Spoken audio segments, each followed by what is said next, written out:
देखो क्या होता है, इस साल से पैटर्न वो लागू होती है अगले साल से। देखिए हम लोग का क्यूब रूट से इस पे पहले फोकस करते हैं।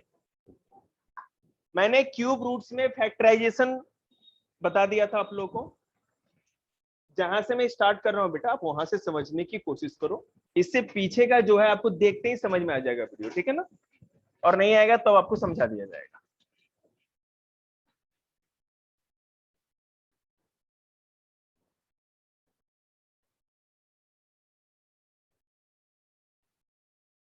ठीक है, हम लोग एस्टिमेशन के द्वारा इसका क्यूब रूट निकाल रहे हैं। तो हमने क्या किया कि 3-3 का पेयर बना लिया। अब हमको क्यूब रूट निकालना है इस नंबर का। हमने 2 पेयर बनाए, पहला पेयर ये है और दूसरा पेयर ये है। जिसका निकालना है उसके यूनिट प्लेस पे 5 है, ठीक है। अब इन दोनों पेयर में देखेंगे कि किस पेयर में यूनिट नंबर पे 5 है पोजीशन पे, तो इस वाले में, ठीक है। सेकंड वाला जो हमने बनाया है pair first and pair second. तो सेकंड पेयर जो बनाया है उसके यूनिट प्लेस पे 5 हमको मिल गया, फर्स्ट वाले पे नहीं। अब आगे देखिए क्या करेंगे।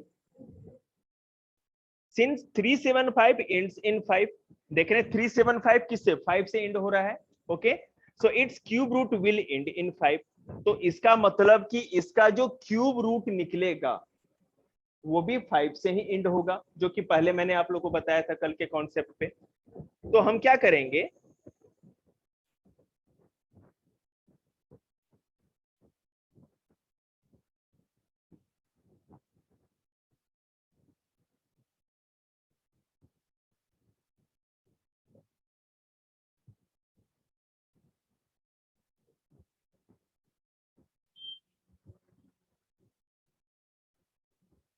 अब देखो, अब अगर हम 5 का क्यूब निकालते हैं तो 125 आता है, ठीक है। 5 का क्यूब हमारा आता है 125, ठीक है।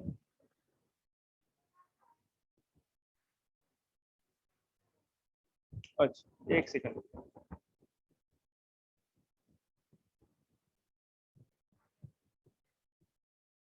देखिए मैं बता रहा हूं क्यों करेंगे। उसके बाद अगर हम 9 का भी क्यूब करते हैं तो आंसर कितना आता है, 729 आता है हमारा। तो इससे ये पता चलता है कि जो क्यूब होगा वो 9 और 8 के बीच में होगा। 658 कहां एग्जिस्ट करेगा, इन दोनों के बीच में एग्जिस्ट करेगा। 658 जो है हमारा, सबसे पहले परफेक्ट क्यूब तो है नहीं, परफेक्ट क्यूब तो नहीं है, ठीक है। हमको क्या पता करना है कि इन दो, एस्टिमेशन का मतलब है कि लगभग अप्रोक्सीमेटली निकालते हैं। तो 658 का देखते हैं तो हम अंदाज से लेते हैं, अगर 8 का लेते हैं तो छोटा आ रहा है, 9 का लेते हैं तो इससे बड़ा आ रहा है। इसका मतलब 8 और 9 के बीच में ही ये होगा। मतलब किसका होगा, 7 का होगा। और किसका होगा, ठीक है। सो हम ये कह सकते हैं ना कि 512 और इसका 658 और 729, मतलब इसके बीच में होगा। 9 के क्यूब से क्या होगा, ये बड़ा है, छोटा होगा, और 8 के क्यूब से बड़ा होगा। ऐसा ही होगा ना, ठीक है। तो अब हम क्या करेंगे, so we take smaller number. अब हम क्या करेंगे, स्मॉलर नंबर लेंगे। और आपको पता है कि हम कभी भी जब भी लेंगे तो एक क्यूब ही लेंगे। मेरी बात समझिए, हमने यहां पर 7 लिया था, 7 का जब भी क्यूब करते हैं तो परफेक्ट क्यूब निकल जाता है ना, पूरा आ जाता है। तो अब हम यहाँ क्या कर सकते हैं कि ये 7 का तो हमने पहले ही ले लिया है, उस वाले में किया था ना हमने, क्यूब रूट इक्वल टू क्या कहा था, दूसरे वाले पेयर में 7 ले लिया था और पहले वाले में हमें लेना है इसके लिए। तो 658 का हमने देखा, तो 9 का देखा तो 729 आ रहा है और 8 आ रहा है छोटा, बड़ा ले नहीं सकते तो हमको यही लेना पड़ेगा। तो 87 ही हमको लेना पड़ेगा, ठीक है। सो इसका जो क्यूब, मेरी बात सुनिए, अब ये जो पूरा बड़ा, ये इतना बड़ा नंबर है ना, इसका जो एस्टिमेटेड क्यूब रूट होगा, फालतू है कोई दिक्कत, ठीक है, एस्टिमेटेड जो होगा वो क्या होगा, लाटो यहां ध्यान देना, 87, ठीक है। आप पेपर में डायरेक्ट करके आ जाना, आपको टीचर आपका नंबर देगा 0, फिर लेके बैठे रहना। मैं एक क्वेश्चन और समझाता हूं, आप लोग को समझ में थोड़ा कम आया होगा।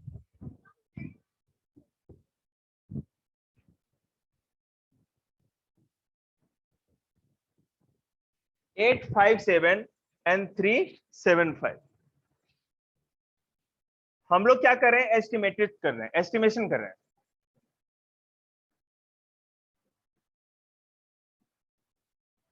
ऑफ क्यूब रूट, अभी इसके 4 क्वेश्चन देंगे करने के लिए आप लोग को, अभी बैठा करके, तो ध्यान रखिएगा, अच्छे समझ लीजिए। अब ये 6 नंबर का है तो 3-3 का पेयर बनेगा। पहले क्या करते हैं, देखो मैं बता रहा हूं, वो 6 नंबर का हो, 5 नंबर का हो, 8 नंबर का हो, चाहे 7 नंबर का हो, कितने भी नंबर का आपको कोई डिजिट दिया गया है, हम पहले राइट से चलते हैं। 1 2 3, 3 का पेयर लगाएंगे, फिर 1 2 3 हो गया तो ठीक है।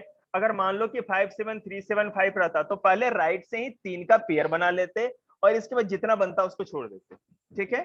अगर मान लो ऐसा होता 3 7 5 5 7 5 2 8 होता तो पहले राइट से 3 का पेयर बनाते, फिर 3 का पेयर बनाते, बेशक 2 बन रहा है तो 2 को भी छोड़ देते। इस तरह से पेयर बनाते हैं, राइट से लेफ्ट की तरफ आते हैं, पेयर इस तरह बनता है। अब देखिए, सबसे पहला स्टेप जो है वो है हमको क्या करना है कि ग्रुपिंग करना, हमने या पेयर बनाना, पेयर बना लिया हमने। हमारा नंबर जो है उसका जो लास्ट नंबर है या यूनिट डिजिट है 5, तो सबसे पहले बेटा उस पेयर को लेंगे जिसके लास्ट में हो 5, ले लिया हमने। 375 को पहले हमने ले लिया, ठीक है। अब क्या करेंगे, इसका यूनिट प्लेस को क्या करेंगे हम लोग, इसका क्यूब निकालेंगे हम लोग। तो हमने जब 5 का क्यूब निकाला तो आया 125 आया, ठीक है।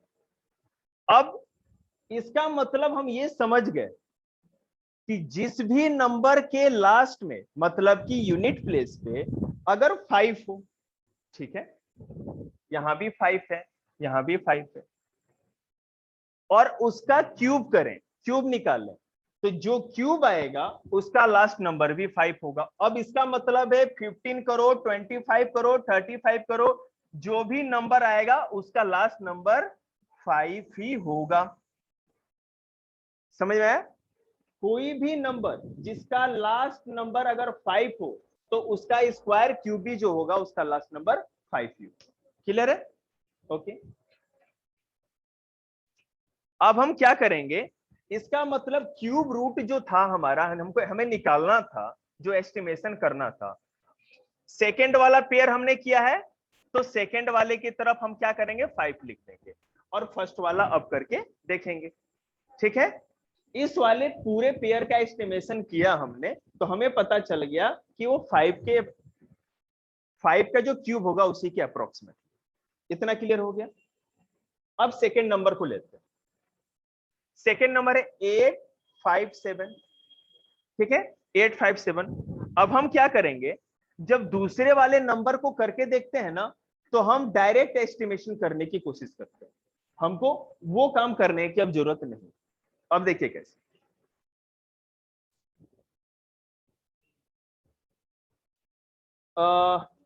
9 का जो क्यूब होता है वो 7 to 9 होता है, ठीक है, ओके। और जो 10 का क्यूब होता है, बता रहे हैं, क्यूब है बेटा, पता है मेरे को, हो जाता है मेरे से, ठीक है। और 10 का जो क्यूब है वो 1000, ठीक है। इसका मतलब क्या हुआ कि 9 के क्यूब और 10 के क्यूब के बीच के में ही इसका स्क्वायर रूट आएगा। क्लियर है?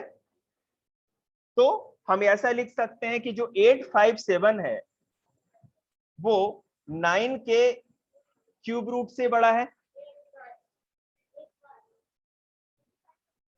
ओके, और जो 10 का क्यूब रूट होगा उससे ये छोटा होगा। तो बेटा आप ये देख लो कि कभी भी हम लोग क्या करेंगे इसमें कि हम लोग बड़ा तो ले नहीं सकते, लेना पड़ेगा छोटा, डिवाइड करने में छोटा लेते हैं, तो इसका मतलब 95 इज द आंसर।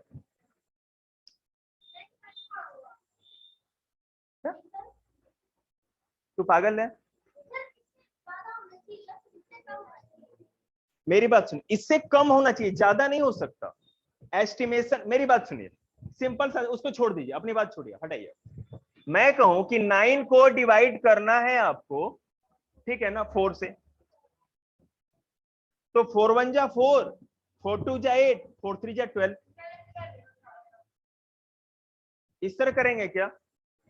एस्टिमेशन में क्या होगा, यही होगा ना, छोटा ही लेंगे ना, हम भी तो यही कर रहे हैं। तो यहाँ 9 का क्यूब 729 आ रहा है, छोटा है ना, पागल है क्या तू? दिमाग बोल गए तेरे क्या? अरे 857 बड़ा है या 729 बड़ा है? नहीं, ऐसा ही क्यों बोला था? मैं बता रहा हूं क्या किया था, देखो ध्यान दो, एक सेकेंड मुंह बंद करो अपना। मैंने जो किया था वो भी दिखा दे रहे हैं ना, मैंने ये किया था, और नहीं किया है तो बताना, वीडियो भी है, कहो तो दिखा दो। मैं हमने 658 का निकाला था, ये छोटा है इससे, और उसके बाद क्या निकाला था, 729। हमको ये पता करना था, क्या दिक्कत है इसमें, छोटा ही लेंगे ना। और 8512 किसका हो रहा था, 8 का हो रहा था, उसमें 8 लिया था, इसमें क्या दिक्कत है? बेटे मेरे कहने का मतलब है कि एस्टिमेशन में हम हमेशा छोटा लेंगे, बड़ा नहीं ले सकते। यहाँ ये है हमारा 9 का क्यूब और ये है 10 का क्यूब, इनके बीच में हमें लेना है, ठीक है, इनके बीच में ये नंबर है, तो हम छोटे वाले नंबर को लेंगे, इसलिए हमने 9 ले लिया। क्लियर है? हमको नहीं लग रहा है समझने में कोई दिक्कत हुई होगी। अब तो समझ में आ ही गया होगा, नहीं है? फिर भी करो।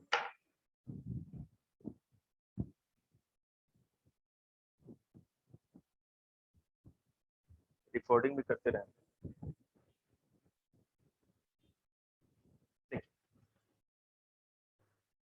अब हमने क्या किया, यहां पर इसका जो लास्ट डिजिट है बेटा वो है 6, तो पहले इस हम लोग क्या कहते हैं, पेयर को लेंगे, हमने 576 को ले लिया, ठीक है।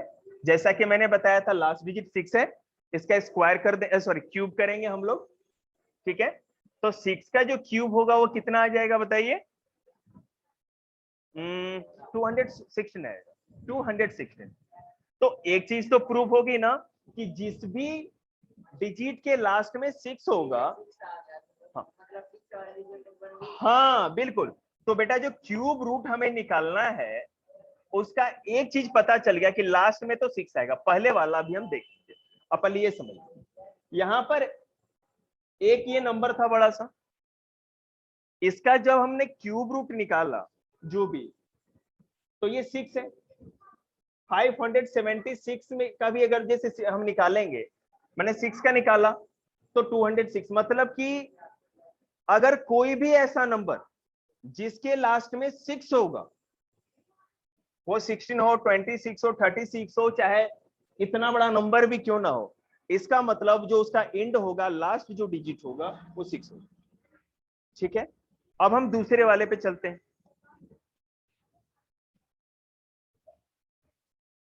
देखिए हमारे पास प्रॉब्लम क्या है कि दूसरा जो पेयर बन रहा है वो 17 का बन रहा है, 1 और 7 दो डिजिट का बन रहा है।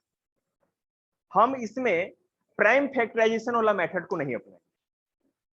अगर एक डिजिट भी मिला रहता तो एक डिजिट को ही निकाल देते, दो डिजिट मिला है तो अब उसी का एस्टिमेशन करेंगे। मतलब कि 17 एक नंबर हमें मिल गया, अब एस्टिमेशन करना है कि किन दो नंबर्स के क्यूब रूट के बीच में ये आ रहा है। अगर 2 का करते हैं तो कितना आता है 8, और 3 का करते हैं तो 27। देखो बेटा 2 का क्यूब करेंगे तो आएगा हमारा 8, और 3 का क्यूब करेंगे तो 27, और हमको लेके आना है 17, हो गया। तो इसका मतलब क्या लेंगे 2, 26 इज द आंसर। कोई दिक्कत? इससे ज्यादा सिंपल तो कोई कैलकुलेशन ही नहीं होती, बिना मतलब का आप लोग हुआ बनाए हुए हैं। कल से तेरे को नहीं रोकूंगा, तू तो खून पी गया।